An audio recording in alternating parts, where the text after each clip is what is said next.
everyone, and welcome back to somewhat of a progression video on the subscriber season series, whatever you want to call it. But a few of you guys have been asking about it, how it's going, how we go, what players are in there, all that sort of stuff. So here's a bit of an update onto how the squad is looking, and just remember, it is not too late to get your name in the mix as well. We have exactly a full squad of 23 players that we will be looking at in just a second, and we'll have a look at go through and see if everyone's happy with their positions. As expected, a few players, a few too many players in some positions and others not, and that sort of thing. So a chance to reinvent your player, if you will, as well, if you'd like to see your guy get more game time, things like that. But first off, let's have a look at the details of the team. A lot of people, or a couple of people, were asking about having the team in certain competitions, but that just doesn't really roll too well with keeping it as an open thing. There's a lot of different countries, a lot of different people from a lot of different places will be involved in the squad, and you want to keep it interesting for everyone. So if we're just playing Super Rugby sides, you know, that's not too exciting for the man who's in the squad from England or from France or something like that. So unless we'll keep it, trying to get it mixed up in a bit of a squad with a couple of good teams from Super Rugby, a couple of good sides from Aviva Premiership, some good teams from the top 14, of course, haven't forgot about the top 14, a couple of good sides from the Pro 12, and all sorts of play. We'll get ITM Cup even in there as well, and some Division 2 stuff as well. We'll get all sorts of mix in there and try and get a good season, home and away possibly. We'll see how we go. We're not at that stage yet. First off, we've got the team, and we've got a nice little logo of an eagle. Yeah, it's a logo, whatever. We've got the Corn Flakers anyway, is the name I've gone with early on. Location, I'm not sure where the location's going to be. What's the best place to represent the whole world? I'm not sure. Infinity Park Stadium, in relation to being in America, no real reason. If you've got a better idea for a stadium that's not really specific to a certain place, a bit of a global stadium, maybe in the islands somewhere, or even America would work alright. But that's a bit of a glimpse of the first look at the team. We'll go on to have a look at the strip. Now, by default, it's gone to the All Blacks strip. Now, that's all well and good, but we have definitely a lot of options when it comes to strips. So, if you have an idea for a pretty, what shall we say, overall kit for the squad, do let me know. Something that's a bit generic, something we can personalize ourselves. And of course, if anyone's a kit maker out there that wants to give this team their own kit, by all means create something, and I will certainly throw it in for the team. Even logo, if you want to make a logo especially for the side, that's all well and good as well. So we've got the sidey ones, which are a bit rubbish as well, but we do have custom ones. So I'm at S, which is the wrong place to be. I'll try and make my way to C, and we'll have a look at some of these custom ones. If I can make my way there. We got B. Here we go. We're on C. Just about there. CH, CO. Come on. You can do it. There we go. Custom. Woo. Slow down. Okay. So we will have some kits that I've used for other competitions in here as well. So keep that in mind. Of course, we got the custom kit 1 and the Lions. There, that's the Lions kit as well. Home and away. More Lions kits. Bulls kit as well. Western Province Cheetahs are going to take most of this up. Greequus. More Lions kits. Where's the custom ones gone? Sure, there was some in here. There's some. Right, we've got some more custom kits. Of course, True Blue, sidey kind of kits. Nothing too flash. What best represents this team of the Flakers? Let me know what you think. We'll have a look. What do we got? They're pretty generic kind of kits. What's the squad colours? So let me know, of course, what you want to see with this squad, what colours we want to represent, all that sort of thing, and we can go from there, of course. Now, on to the bits we really want to see. Don't really want to see tactics. Here is the squad we have so far. Now, this is where you come in, and let me know what you think about your player. Let me know if you want to change your player, change anything about your player, change or tell me something I've missed before we really get the season underway. Now, don't mind the ratings. I was going to make everyone about 80. So everyone will be nice and even. We'll get that all nice and tidied up before it kicks off and gets underway. But for now, they're all 70, just over 80, just under 80. We'll get them all around the 80 mark before they kick off. Or maybe 75, we'll see. Haven't really decided.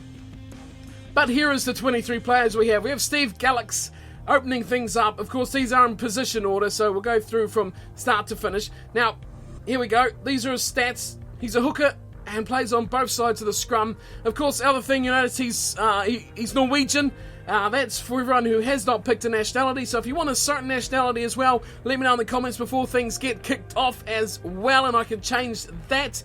So Norway has all of a sudden got really good at rugby. So well, there you go. Go figure. So there's Steve Gallix to start us off.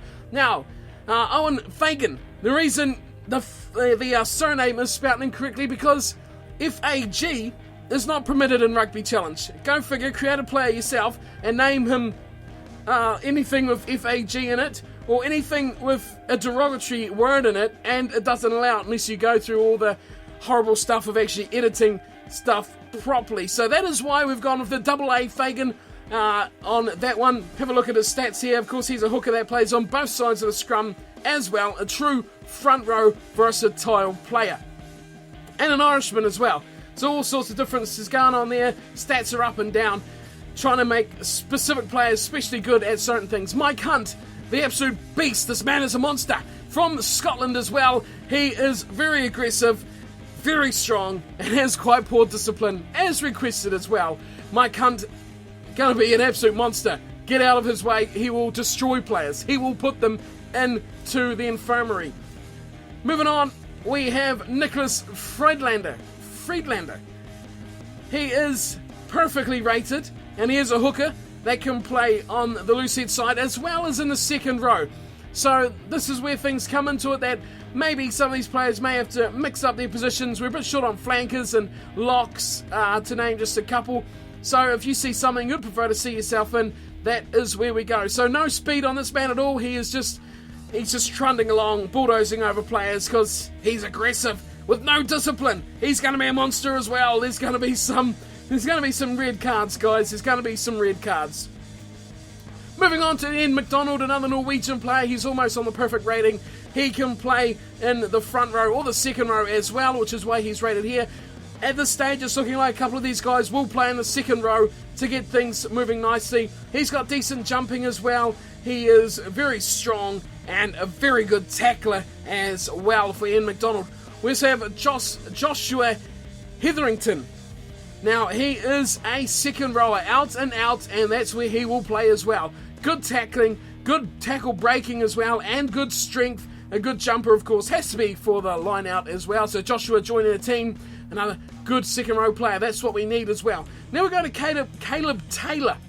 Now he's a player capable of playing in the front row and at number 8. So versatility, that's what we love. He's good at tackling, good at breaking tackles, and of course strength. That's a real key thing that I noticed a lot of you guys went for, is the tackle breaking in that as well.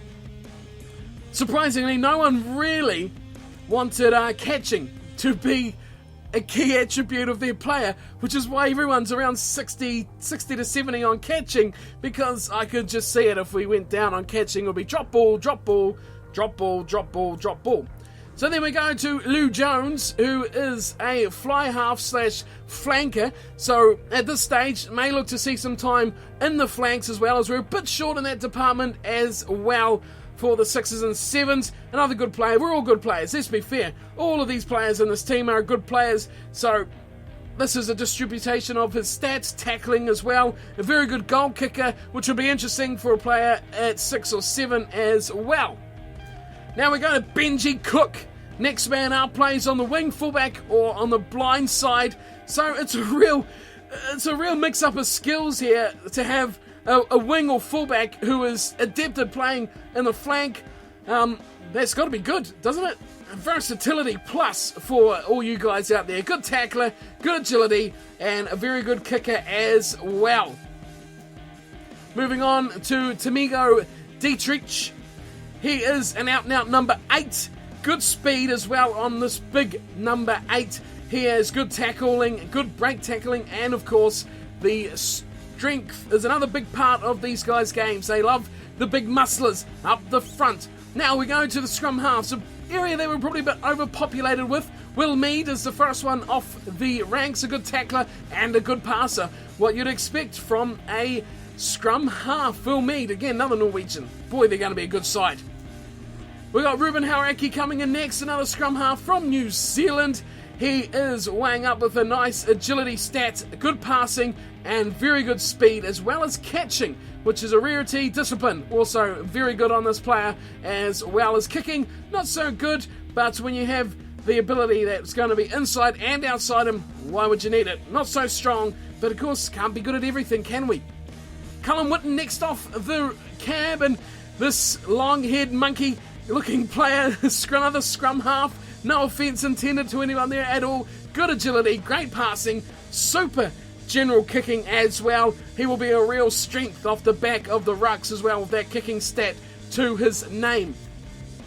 Adam Duncan, I think he's the fourth and final scrum half in the squad. So again, if anyone's keen to move around and notice where we're strong and weak, and get a good overall squad so we can rotate nicely and have some decent squads coming around. A few more players, even if you're interested as well, get them in the comments too. Another good speedy, fast player, good passing and good kicking as well for Adam Duncan. Henry Smith is a very versatile player, fly half and both wings. Another good speedy player with agility and tackle breaking ability. Other than that, he's a bit average throughout. Catching's up at 70, just so we don't drop the ball every second pass. Callum Caldwell is next off the list. He's a Scotsman, and he's capable of playing fly half and both inside and outside centre. Again, a very all-round player, this one. Probably one of the more all-round players with good speed, acceleration, agility. His passing is not bad and his offloading is exceptional. Catching is good too, as well as his mental ability. So that's good. He's quite an adept player and he can play at 10, 12 or 13. Pierre Valentine coming in. He's another versatile player, pretty happy to play anywhere in the side, as he's said, inside centre, outside centre and on the wing. A fine looking man. The Frenchman, loving it. He is good with speed and acceleration. Agility is pretty good. He's another very good all-round player. 70 in the tackle breaking, tackling and passing, 75 catching, 80 strength. And he's going to be a force to be reckoned with wherever he makes his way onto the field. This man is going to be a good one. Keep an eye out on him. Matthew Smith, next one in the list, and he's inside centre, and he is very, very, very evenly consistent throughout.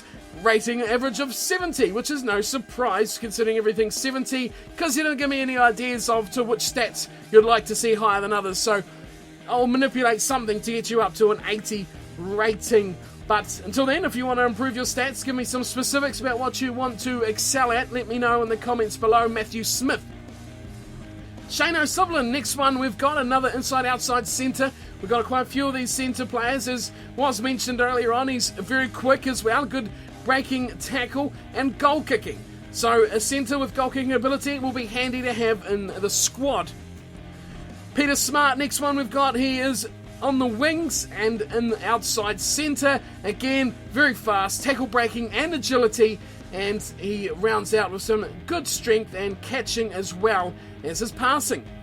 Still needs a bit of work there, Mr. Smart. So we've got Sam Halliday coming in next. He's another centre.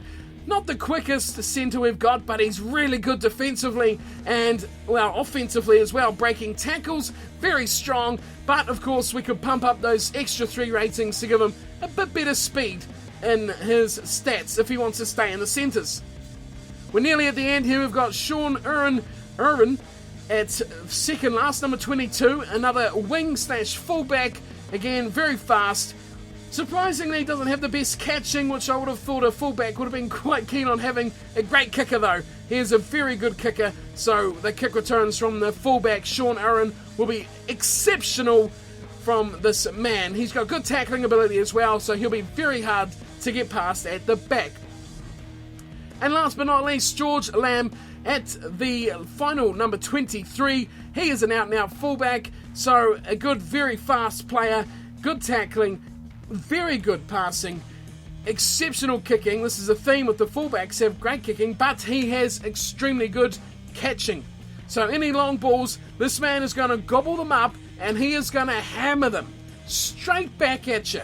So look out for George Lamb. He could be a star of the future for the Flakers. So that rounds up the 23 players we've got. Remember, if you want to add your own player into the mix, by all means, give them into the comments. We'll see how many players we can get before we kick off this season. A bit of a World League, so everyone gets to play against teams they are familiar with. If you want to change any of your players, as I said, we've got a lot of players in the centres here. Probably a good 1, 2, 3, 4, 5, even 6. A couple of fly halves were pretty good as well there.